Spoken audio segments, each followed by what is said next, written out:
Well, we're here at the camp. We got here about 7:30. Yeah, 7:30. before, like 7.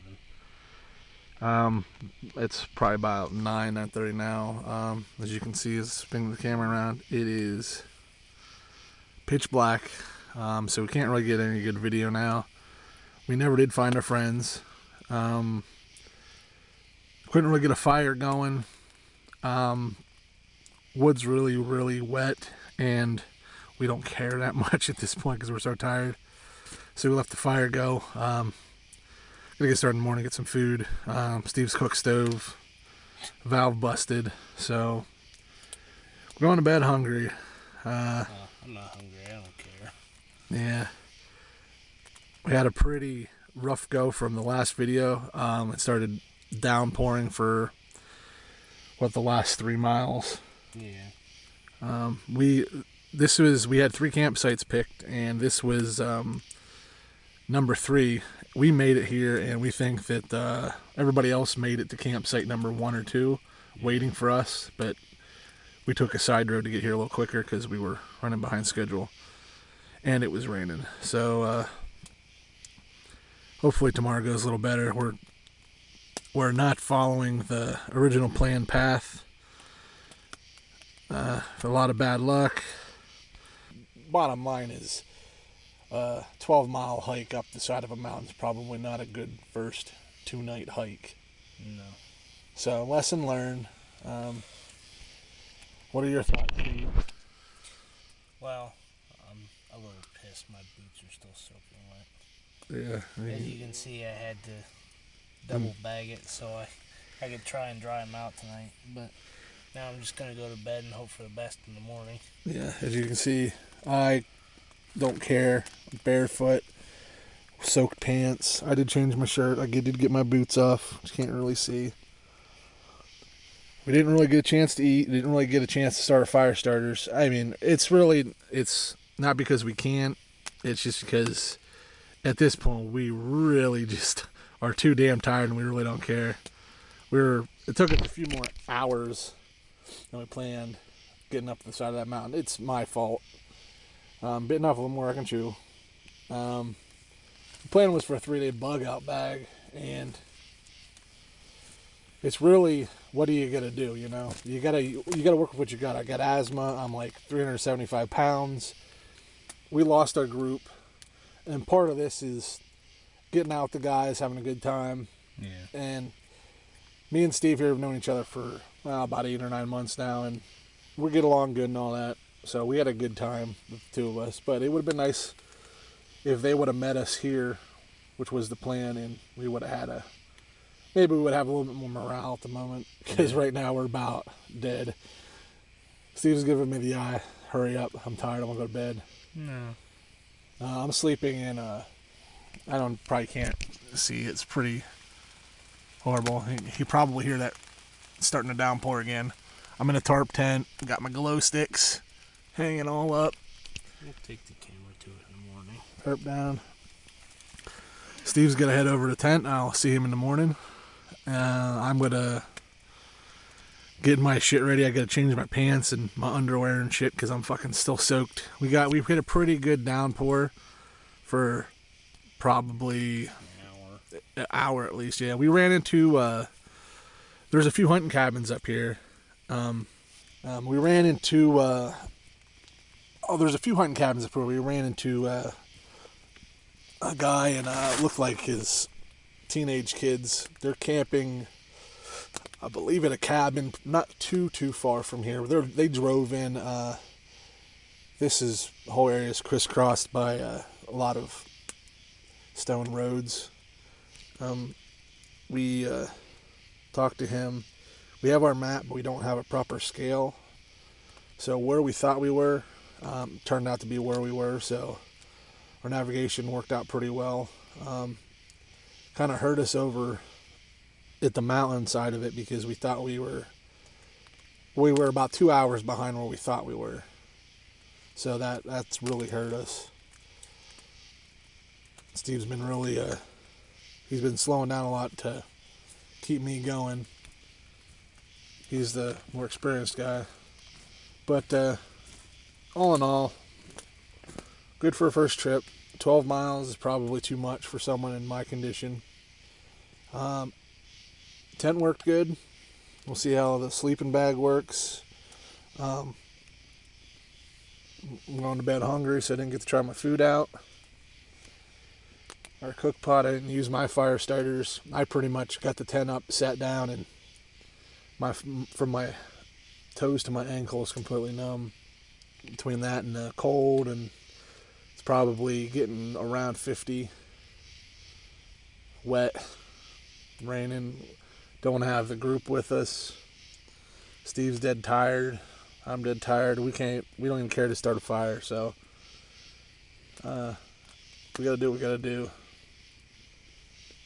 We're gonna wake up in the morning. We're gonna eat some breakfast. There's a spring, probably 200 or 300 feet up the hill. We're gonna get some water. Fill our bags. Good morning, campers. We managed to get a fire going this morning. Took a little perseverance, but we probably could have had one last night if we had the energy to. So right now we're boiling some water. We're gonna make some breakfast and fill up some of our water bottles. The campsite we found actually has a small spring nearby. So we filled up our pots. It's up the hill here. And before we leave, we're going to fill up the rest of our bottles with Ryan's water filter. So we're just trying to get going here. It's about 7:30. We didn't sleep the greatest, but that's probably because we were too tired to actually sleep. Yeah, I learned that I was worried about putting an actual, what are they called? A mat for underneath your sleeping bag. I looked and they were a little too wide for my bag, and my bag's already pretty wide, so I skipped out on it. And like I figured, I'm too wide for my sleeping bag, so the only thing between me and the ground was a tarp, and I pretty much used the sleeping bag as a blanket. So I pretty much slept in short bouts of 15 minutes last night. It rained on and off all night. We didn't really... Last night we were too tired. It was really wet. It was really raining. And till we got the camp set up, it was almost dark. We just did not...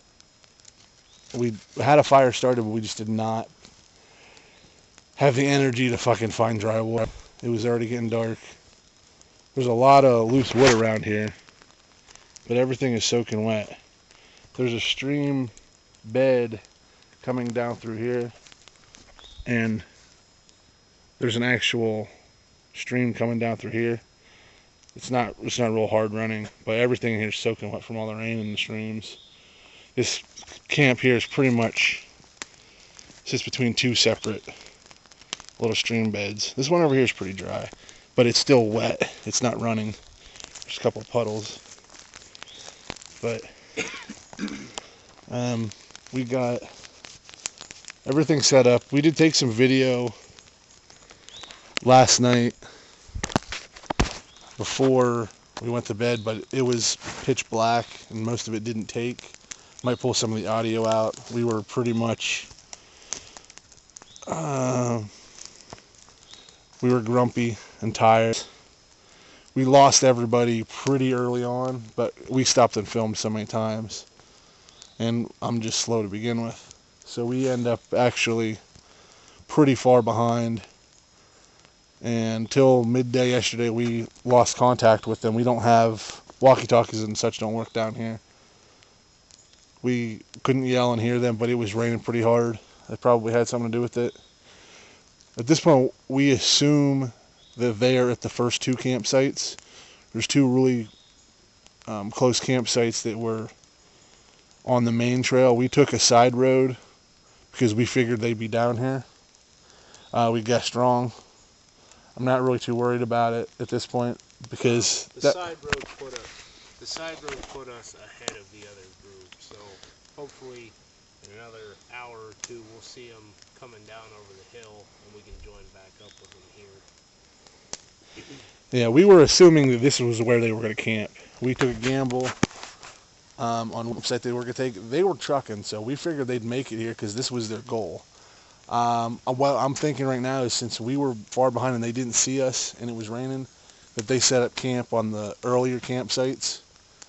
But we actually bypassed them completely by probably a half mile. It was down a ravine. It was already getting to 7 till we got here.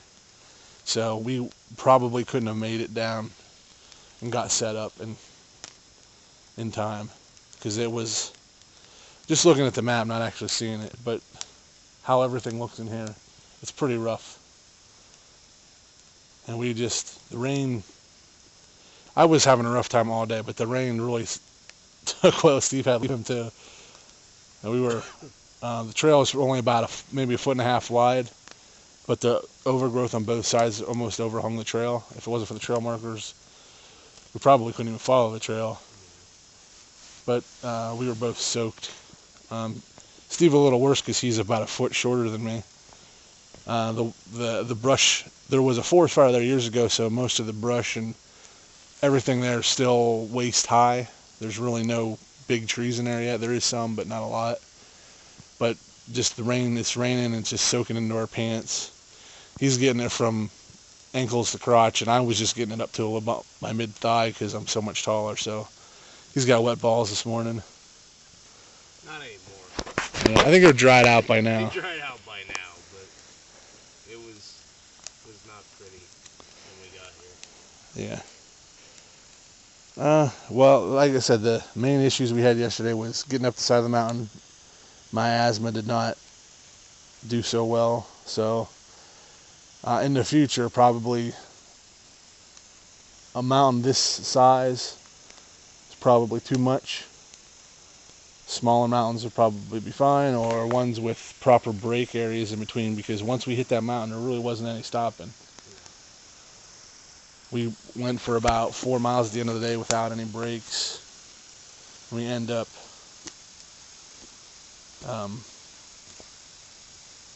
we're really lucky we made it here before dark, because we took a side road. We ran into some people.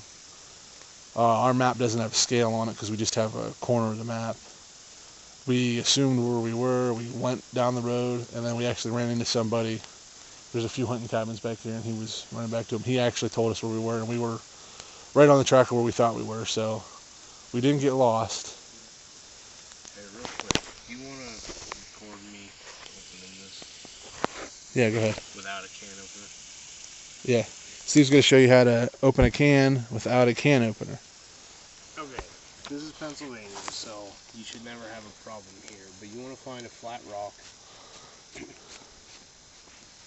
Basically, you're just going to grind off the top of the can, because when they put the lid on, it's just rolled over the side of the can. So if you grind it off,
This works good for a flat can, but if you have a taller can, like more like a soup can, you can just bang the side of it off a rock to fold it in half and kind of take it and wobble it back and forth, and it'll split down the middle. but that doesn't work as good for chunky things like this is chicken. It doesn't work for these flat cans either because there's not enough room to give. I don't have any of the other cans to show you. So That's messy. This can was pretty tight, but it works. And then we got our water boiling. Got my water boiling. Since we didn't eat dinner, we're having dinner for breakfast. We're gonna sit down here. Bacon jerky. So we have some bacon. We packed food for 3 days.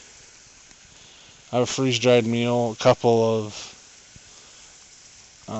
packs of rice and ramen noodles, single servings, and I have a pack of mashed potatoes, instant mashed potatoes. We're trying to pack light. Steve's opted for some chicken in a can and a packet of noodles. And you buy it at the store for probably like $1 or so. Yeah, they're like $1 at Walmart. The freeze-dried meal I got is probably as good or maybe even a little better than what he's eaten. But as far as price goes, this was probably less than $2, where mine was $9. But the freeze-dries is a lot lighter.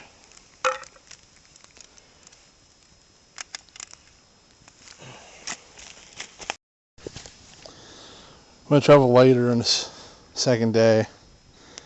So, my favorite water bottle, I've had it for probably a year or two, a Mountain Dew bottle. We're going to sacrifice it to the fire because it makes much more sense to burn this than it is to burn my Camelback. So I just wanted to pay my respects as it melts down.